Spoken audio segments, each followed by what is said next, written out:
Kung dati, kahit simpleng family travel hindi namin magawa, yung budget namin sakto lang palagi sa pang-araw-araw. Pareho kaming engineer noon, pero kahit anong ipon, kulang pa rin talaga. Laging bitin yung sweldo. Yung simpleng bakasyon, laging hindi natutuloy kasi hindi talaga kaya. Sakto lang pambayad sa bills, minsan kulang pa nga. Then we found out about Chantal Dropshipping, a business model na hindi kailangang maging techie at napakadaling simulan at hindi kailangang mag-stock ng produkto. Sagot na ng company ang products, packing, shipping, kahit ang customer service. Kami, focus na lang kami sa marketing gamit ang gadget namin.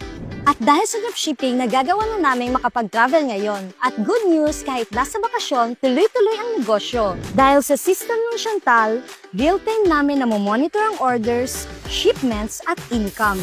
May cash on delivery at cash on pickup pa. Hindi lang sa Pilipinas, pati sa UAE, Taiwan, Japan at Hong Kong. Kaya company na halos ang bahala sa lahat. Pa-order ka na lang ng pa-order.